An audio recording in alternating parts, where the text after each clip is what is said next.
Well, good morning, everyone. Happy Friday morning to you, and welcome back to Morning Musings here on Now TV. Surely do appreciate you being with me. I appreciate the great comments that we continue to get about this program, especially on YouTube. And I want to invite you to invite others, to join us. Be a part of this growing family who believes that God kept his word. You know, it's real interesting that down through the years, I've been involved in more formal public debates, more actual debates. I'm not talking about conversations, but actual, radio, TV, etc., debates than any other preterist that I'm aware of. That's not to say a whole lot, perhaps, but it's just simply a fact.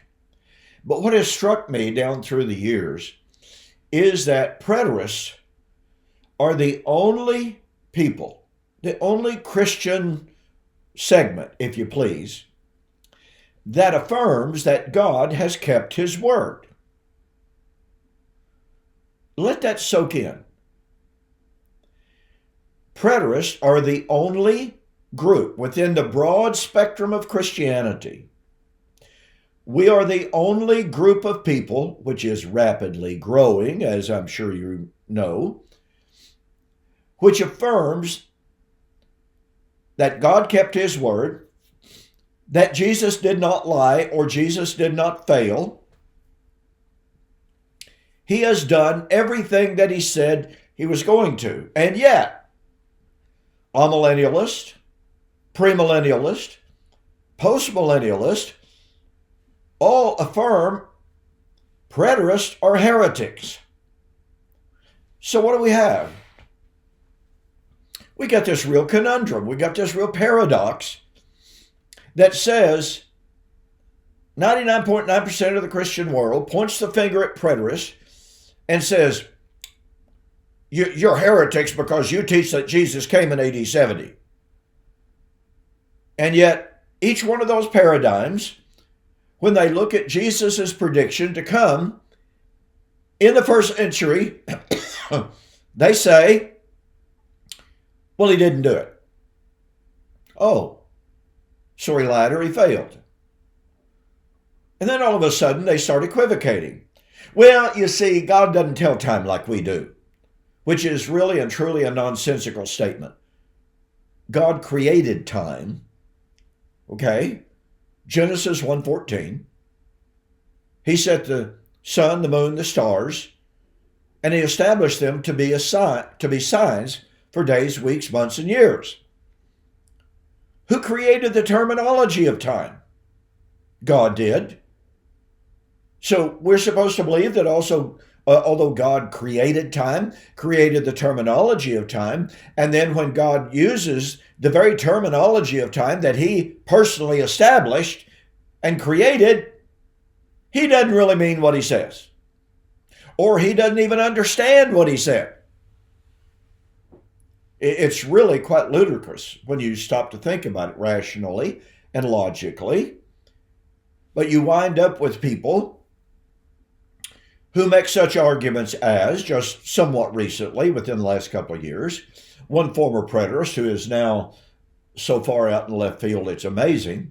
But nonetheless, when it comes to all of the New Testament time statements about the coming of the Lord, judgment, resurrection, being near, at hand, coming soon, coming shortly, coming quickly, without delay, all of a sudden, those time statements don't mean anything whatsoever. Okay?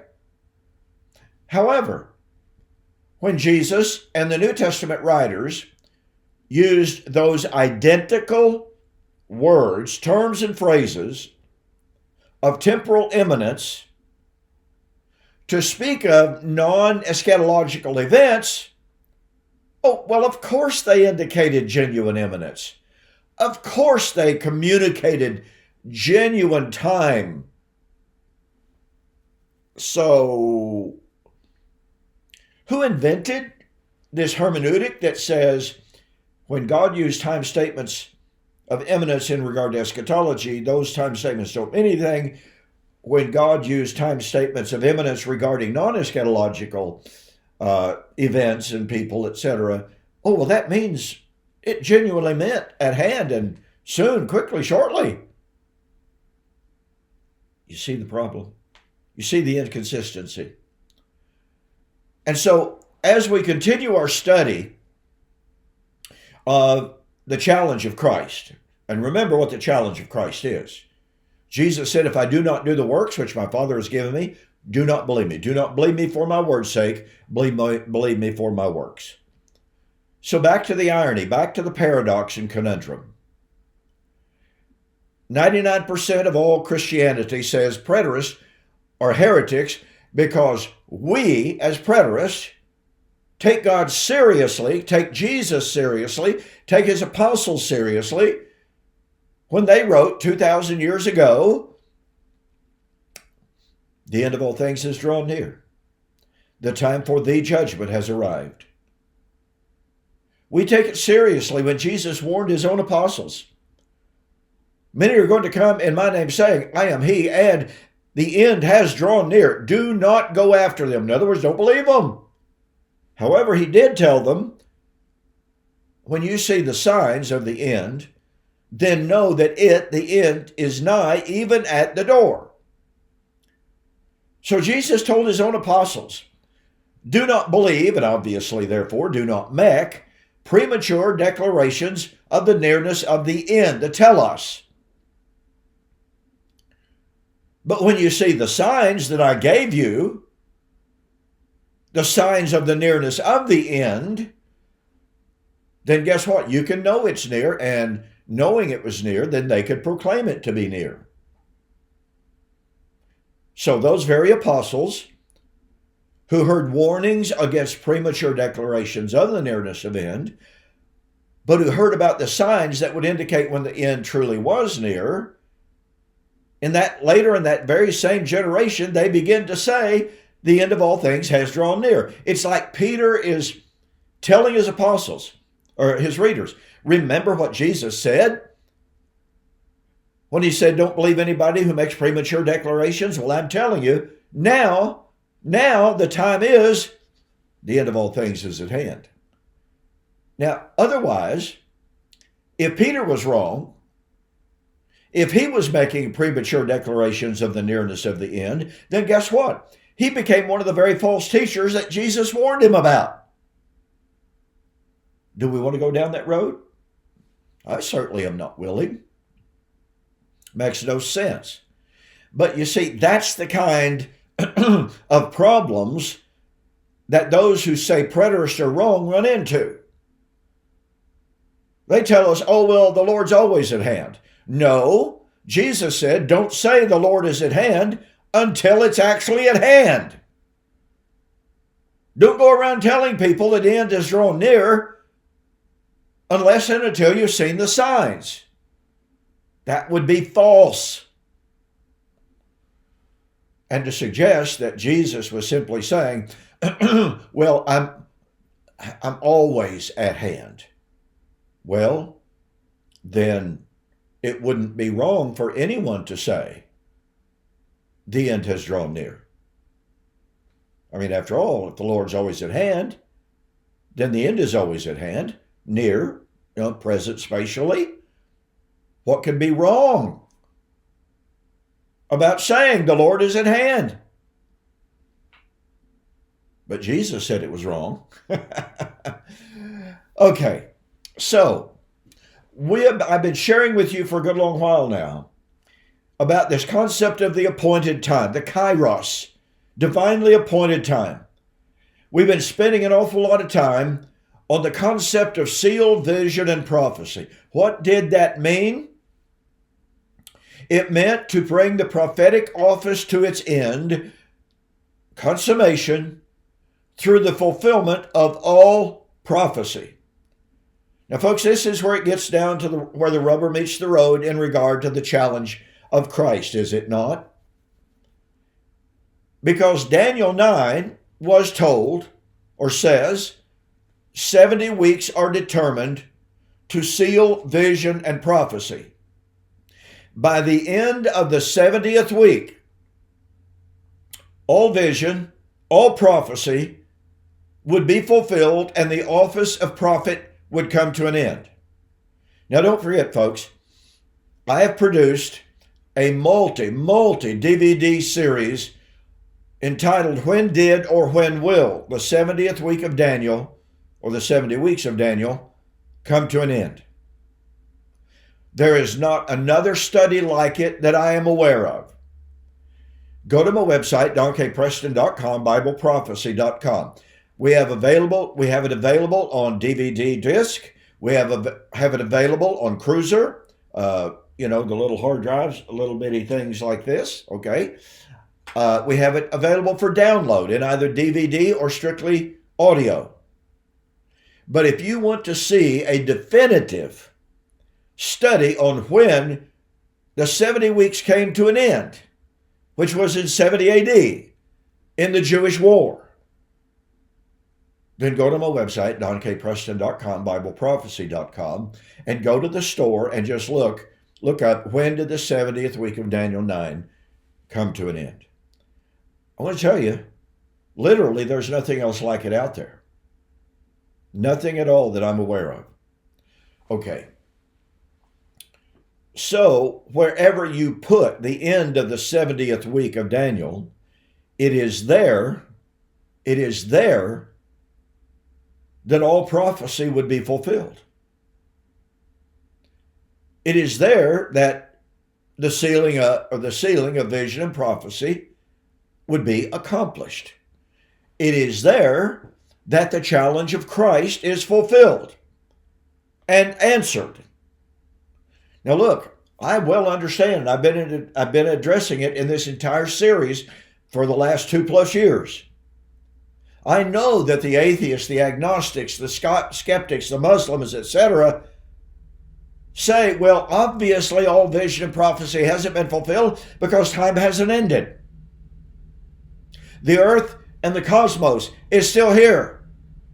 Time marches on. The graves are still full. I'm aware of that. Pretty obviously. But that's the whole point, ladies and gentlemen. Neither Jesus or any biblical writer ever actually predicted the end of time.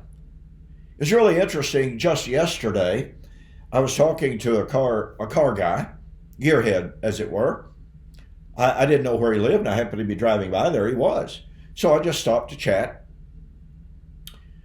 And I was getting ready to leave.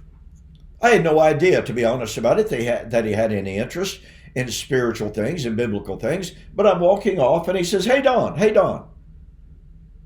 I said, yeah, what? He goes, what happened in AD 70? Blew me away. And I said, well, the Lord came. And he kind of cocked his head. I said, let me explain it to you like this.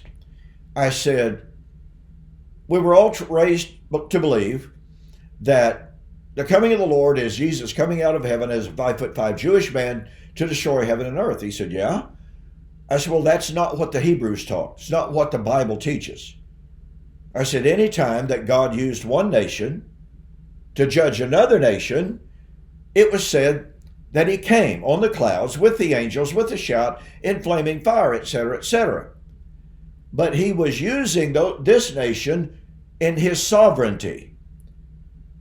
When he acted sovereignly, it was said that he came. And he goes, that makes a lot of sense. I said, yeah, the problem of it is we haven't been trained to think that way. We've been trained in the Grecian worldview. And I said, the point of fact is, heaven and earth's been destroyed many times in the Bible. Say what? Yeah. So we chatted, but he just finally said, it makes a lot of sense. So I'm due to take him my little book, Have Heaven and Earth Passed Away? It was very exciting. It's so gratifying. As I said, I had no idea this guy was interested in any kind of spiritual stuff. Not that he's ever been crass or, off color or anything. It's just that he had never expressed that kind of interest. So anyway, here was a prime opportunity, ladies and gentlemen, to share with someone the challenge of Christ. That when we view Scripture through the prism of a proper understanding of apocalyptic language, we do not have to bow the head to the atheist, the agnostic, the skeptic, the Muslim, the Jew, whoever. We can say, no, Jesus did not fail. He came in the glory of the Father exactly and precisely as he said he was going to do. As he said he was going to judge in the same way that he had seen the Father judge, in the Old Testament. And he had never, ever seen the Father destroy literal physical heaven and earth. He had never seen the Father come out of heaven in a body. He had never seen the mountains melt under his feet. No, but he had seen Yahweh manifest his sovereignty by using this nation to judge that nation in order to manifest, as the book of Ezekiel says some 82 times. The Lord said he was going to come, said he was going to judge this nation or that nation, etc., etc., and he said he was going to do it that they may know that I am God. And likewise, Jesus in the New Testament, and the New Testament writers tell us repeatedly, Jesus was going to come in the glory of the Father. Why? That he might make known, that he might manifest who is the only true God, the King of Kings, and the Lord of Lords, 1 Timothy chapter 6 and verse 15. What would be the purpose of Christ's parousia? To manifest the deity of Jesus. Not that he is any longer a physical 5'5" Jewish man, but that he is King of Kings, Lord of Lords. He is the Alpha, the Omega. He is the beginning and the end. Revelation chapter 1, verse 8. Folks, when we understand biblical eschatology is not about an end of time, but as over the last few videos I've been sharing with you, it is about the covenant transformation from the old covenant glory into which Christ was incarnated, into the transformation to the great glory of Jesus Christ and the new covenant.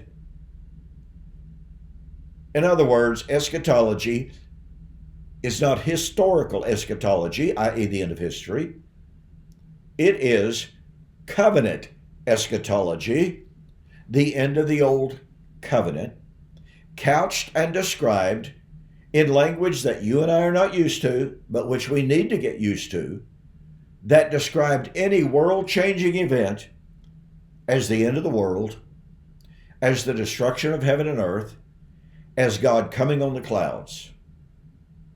I hope you've been paying very, very careful attention over the last 2+ years as I've shared this issue with you over and over, and I'll continue to as long as we have the funding to do this program.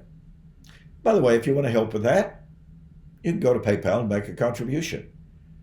Just send it to us. Let us know that this is designated to help with the Now TV expenses. It's not cheap, but we're here to do a service for you. Thankfully, we've had some people step up and to help us with the expenses, but it's an ongoing expense, okay? One-time contributions are absolutely wonderful, but we have ongoing expenses. Enough of that. So let me summarize here. In the few moments that I have left, what I've tried to share with you about the significance of seal, vision, and prophecy.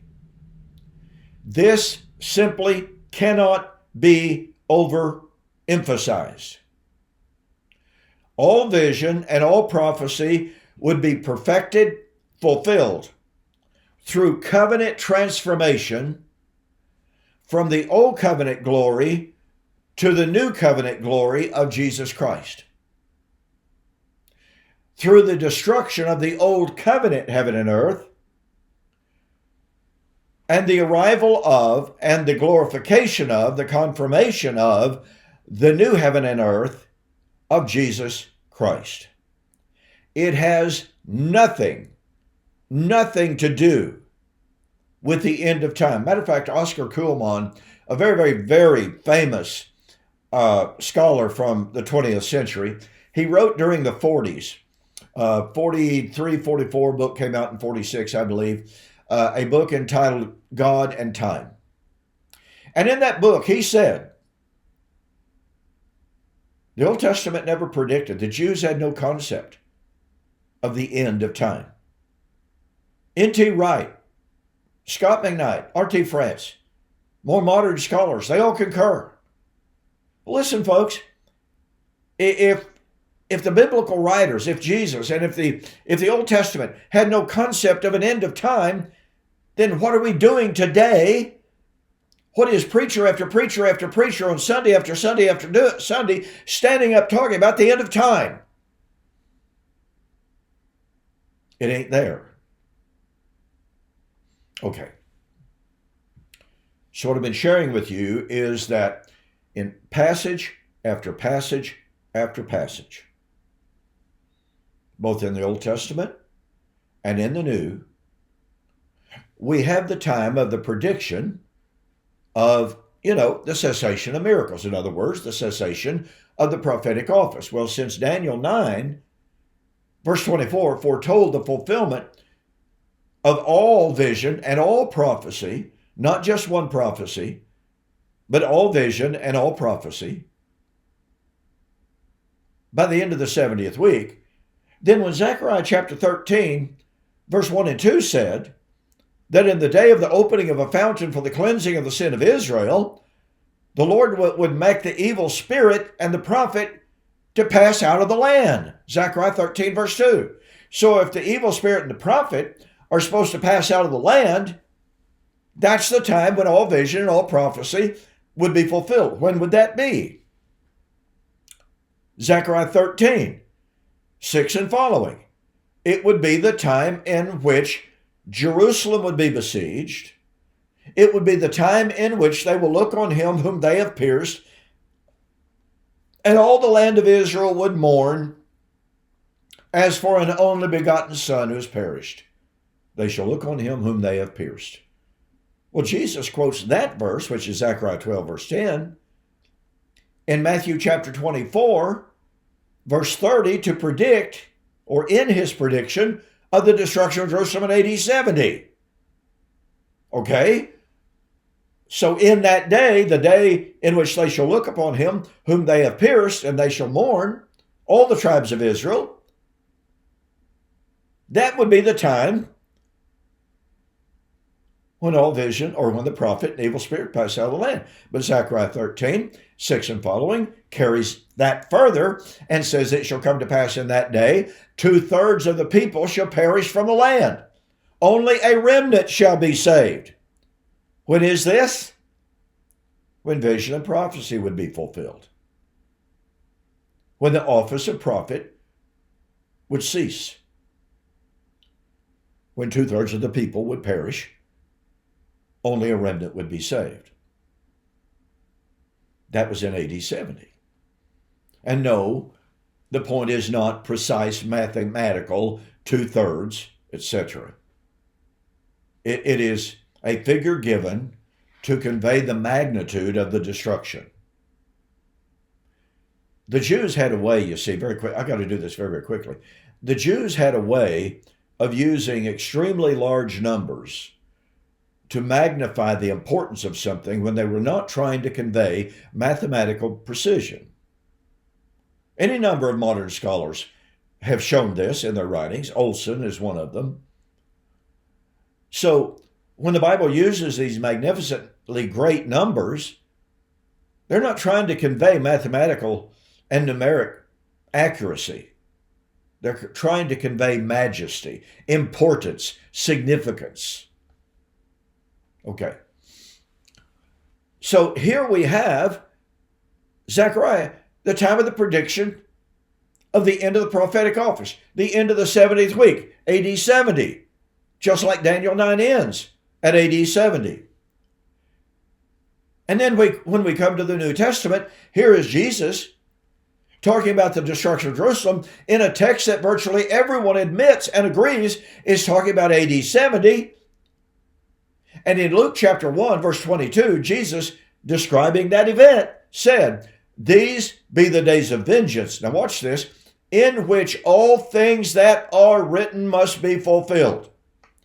Now, last year, I introduced a brand new book entitled "These Are the Days When All Things Must Be Fulfilled," available on my website.